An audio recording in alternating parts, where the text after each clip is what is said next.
Well, hello everyone. Oh my gosh, I'm finally coming on here to show you my quick tutorial for paper buttons. This has been an absolute disaster, I will just say, because Instagram deleted our video that Jess and I made live making these buttons, and also her project, which she will also be making a separate video shortly. So it has caused an absolute panic and tailspin, and we've been trying to figure out what to do. So then we re-recorded and we did via Zoom. Well, the video quality was horrible. I don't know if it's a setting we didn't fix. It's probably a setting we didn't do, but it was absolutely horrible. So all of the time that I spent editing, and then it went onto YouTube and it was awful. So just decided we're gonna do our own. So I'm gonna do this quick tutorial for you on paper buttons, and Jess is going to do a tutorial for you on something else about buttons. I will show you a little sneak peek at the end. It's pretty fabulous, so I think you'll love it. And our live was entitled Much Ado About Buttons.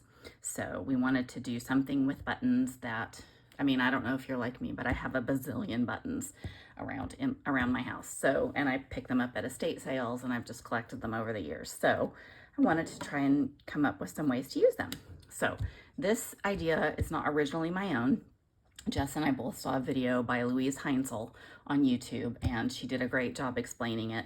And then we just kind of took it to our own, just added our own little spin on it.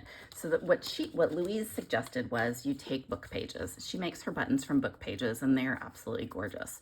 So she suggested glue sticking your pages together, and like 3 or 4 pages together. But when Jess and I both did that, we had a lot of separation issues.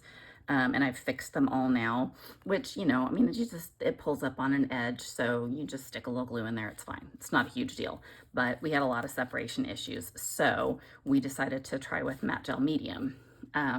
Jess did hers very carefully, and it worked great. She's had no separation issues at all. I, however, did not do mine so carefully because it was kind of last minute as we started to film. So I don't think I got the edges very well. They're real separate. And some of the parts have come apart as I've been punching them. But again, it's easy to repair, so I'm not gonna worry about it. So these are some buttons that I have made to kind of show you the different idea of how they can look. So I think I'll show you first how to make them, and then I'll tell you what I did to each of these to make them look the way they do. So you just need a couple of things. You need a punch, you need some paper. So decide what kind of paper you're gonna use. If you're gonna stick book pages together, probably 3 or 4, however thick you want them, but you can still punch through them with your punch. And then I have 3 different punches that I used on my samples. This one is a 1-inch punch from the Paper Studio. I don't know that you can see that in the glare. The light's not great right now, so I'm sorry about that, but you'll have to bear with me. And then the other one I have is a leaf, this one, which is also from the Paper Studio. I thought that would make a cute little button.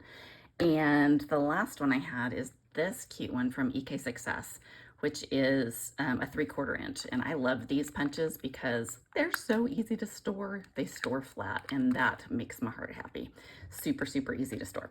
So, and then I've got some book pages here, and I also decided to try, this was a piece of watercolor paper that I happened to have laying around. I was messing around with Lindy's Magicals, and I just thought the colors were really pretty, so I decided to try making some buttons out of these. And then I've already showed you my, I think if I recall correctly, it was 4 book pages, plus I had some deli paper that was out when I was playing with my Lindy's Magicals. So this is deli paper on top. So let's go ahead and make a couple of buttons. I have, I think I've decided I like the 1-inch size the best. It's the easiest for me to work with, and I like the way it looks. So let's see if we can. I don't know if we can get 2 more out of this, but we're gonna try. So that's 1, and I don't know. Oh, I don't think, no, yeah, we can make it. Oh, maybe it's gonna be on the edge. All right, so that, and then we'll do one of these book pages. I'd have to trim if I really wanted to get some of that color, and well, we're just gonna do that real quick because I like some of this color. So let's see, and I love using my punches upside down so that you can kind of see what it's going to look like when you're done. And I don't know. I'm trying to get some, okay, we're going to just go like this. I'm trying to get some of that stamping and some of the magicals and all the things. And this may just not be exactly what I'm doing. Okay, don't think we're going to get them all in there, but we're just going to go with some color, because one of the things that I use, I really love how it shows the color. So I'll show you that. So I got just a little bit of the color in there, and that one's a little harder to punch. It's a little thicker than the watercolor paper. It's on the floor. Be right back. So yeah, the book pages are a little bit thicker than the watercolor paper. And the watercolor paper though has stood up really nicely. So I'm kind of excited about that. Sorry if I'm out of frame. I'm trying real hard to do this quickly on my phone, and we will be done with it. We'll finally get it posted. So let me move up in frame a little bit. So you've got these 3 little circles, and you want to, what we call, put toppings on them, is what Jess and I decided to call it. So we like to add toppings to our little punches. And see, this one, it didn't quite make it through the punch, but that's okay. I'm not gonna worry about that. So Jess first she came up with this idea. She found the idea, and she was sweet enough to let me teach it on our live. But she was going to use, oh my gosh, every time we do this, I have to ask her what it's called. So I'm gonna know what it is in just 1 second here. Ranger, the clear stuff. Oh my gosh, I can't think of what it's called. It'll come to me. But I didn't have any of that, so I'm just using clear Nouveau crystal drops, and they worked great. So let me just show you on like this leaf.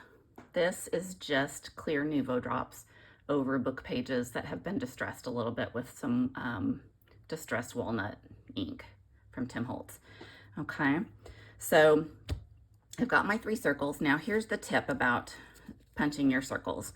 When I did these little leaves, or these little tiny 3/4 inch circles, the holes that I'm about to put in the 1 inch circles were just way too big. I'm going to use my crocodile for that. So I'll show you that, and then I'll tell you what I did for the smaller ones. So I just set this on the 1/8 punch size, and I just stacked my circles. I'm not going to worry about whether or not they are straight or even or anything, because you know what? It's just fun, and we're making them, and it doesn't matter if they're perfect. So I feel like that's my new motto, because I like not having to worry about if things are perfect. So we've got our holes in there. Now Jess, when she did them, she's got a tiny little hole punch. Hers is 1/16 of an inch.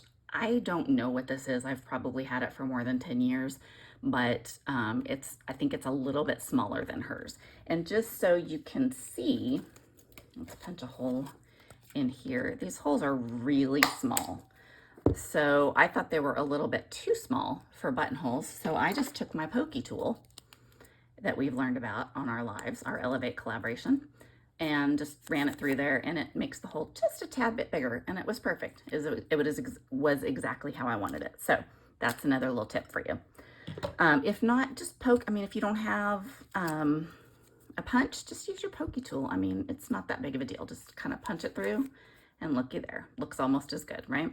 So don't worry about it. If you don't, make do with what you have. You don't have to go buy something. So at this point, what we did was put the Nouveau drops on top, or the Ranger. Oh my gosh, I still can't think of what it's called, but you know, it looks just like this. Oh my gosh, she's gonna die laughing when she sees this. Hopefully it'll come to me. If not, I'll try to put it in the notes, but sure. Oh, Glossy Accents. See, the Ranger Glossy Accents. I knew it would come to me eventually. So that's what we went ahead and did with some of them. Now, what I decided to do after that was play a little bit with something different, which was these Nouveau drops that are glittered. They have glitter in them. These 2, and then I did this Nouveau drops is like a gold glitter, and this one, oh gosh, it's kind of hard to tell what's what. I think that this is that gold, and I love that you can see some of the colors from the inks underneath. So that makes my heart happy. But what I eventually landed on, that I absolutely decided I loved more than anything else, is this Stickles. Now there's no name on this here, little Stickles. I have a feeling I got it in a 3-pack maybe. I don't really know. It's got like a pink and green iridescent with like I think it's a clear base. So I absolutely love this. I don't know what I'm gonna reorder when it's gone, but I'll figure it out. So this ended up being my very favorite, and here's why. Here is one, and I absolutely love the iridescent sparkle along with being able to see some of your colors underneath, because we spent all the time inking and playing and having fun with Lindy's Magicals, right? So this is a book paper, and I think actually this is a book page that separated, and I'm not even sure, it might only be one page of books. I didn't worry about it. This is my watercolor paper. So look how beautiful those colors come through. I absolutely love it. So that was my absolute favorite. So we're gonna do one of those for sure. I think we will do it. Oh gosh, I don't know what to do, you guys. I like this one, I think, the most. And so we're just gonna, you just kind of take your time. You don't have to go super fast. You don't have to go super slow. It's not that big of a deal. You don't have to make it perfect. And just put your glue, either your Stickles or your Nouveau drops or your Ranger Glossy Accents. There you go. I'm not in frame. Sorry, y'all. Or just put your Glossy Accents on there. And it kind of helps if you make just a loop around the rim. And sometimes I just use my little pokey tool to kind of hold it in place. And just put your Glossy Accents or whatever you're going to use on there. So I think this color is my very favorite, and I absolutely love it. So, and then when Jess does her video, I believe she's going to show you that she actually made one and used it in her journal, her commonplace journal that we're working on together in our lives, and it turned out really, really good. So I'll make sure she's going to tell you about that or show that to you. I'm sorry, you guys, I'm having such a hard time staying in frame here. And then I'm putting stuff on top of my wet. Yeah, this is just a mess. You know, buttons just must not be a good thing for us to do, because we have struggled with these stupid buttons for a couple of weeks now. So hopefully this will go right up quickly and we will be good to go, because it's stressing me out. So thank you all for being so patient and waiting. And I'm really I'm not even worrying about if I'm getting like super close to the holes. I just don't care enough to make it perfect. It doesn't have to be perfect. So I like it when it's imperfect. So let me see if I can zoom in a little bit. See, my camera's not cooperating. So it's this one and this one that I just made. So, and I absolutely love those. I think they're gonna be beautiful. And when they dry, you can see a little bit more clearly through the shine. So that is my teaching for you. Whoops, that went up a little higher than I thought. That's what I taught you today. So you know what, play around. Oh, the other thing was, let me show you some of these. Let me move these out of the way before I get them stuck to something and they weren't good anymore. Okay, so here's either the green or the blue Nouveau drops. I'm honestly not sure which is which. I think, yeah, I don't have a clue. I don't know which is which. Because I used a couple different ones. So, and they're actually much more similar than they look on camera. And I don't know, let's see. This one is Aquatic Mist, and this one is Blue Lagoon. So interestingly enough, I mean, the bases, they're definitely more blue and more green, but it's very hard to tell them apart when you've got them on your papers. And it probably depends a lot on your papers. So the other thing we decided to try was Tim Holtz Distress Embossing Powders. Glaze, that's what it's called. Distress Embossing Glaze, which I ended up not loving, only because, like, these are two that I just put Distress Embossing and Embossing Glaze over. Couple things. Number one, they're not shiny and pretty, but they're not meant to be. That's not what Distress Glaze is about. So what I should probably do is go ahead and put some Nouveau drops on top of that, and then it will be kind of shiny and pretty. And I do actually really like the color it added, so that's kind of an option. You could also do a couple of layers of embossing powders. That would work.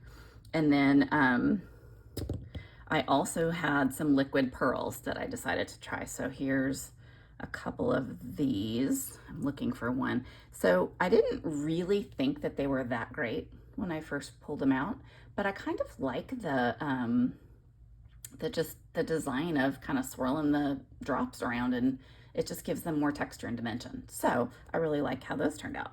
So that, my dears, is what I have for you today. And let me go ahead and give a little sneak peek for you. Well, it's not a sneak peek. You're going to see what it is that Jess is going to teach you. Her video should be up soon, and she is going to teach you how to make these amazing, I don't even know how to do this, these amazing charms for your commonplace book. So that's not going to fit into the, there. Oh, let's do this. Well, that's smart.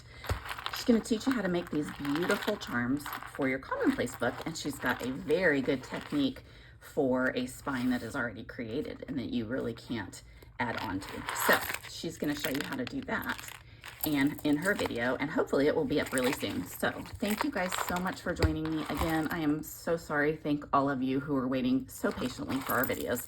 And I think that we may be on the journey of figuring out the best way to live stream. So we are gonna keep on going. We don't have a schedule yet for May, but it's only May 2nd, so give us a little time. But anyways, you'll be hearing from our Elevate collab shortly with some fun new videos for you, and we will talk to you soon. Have a good night. Bye, y'all.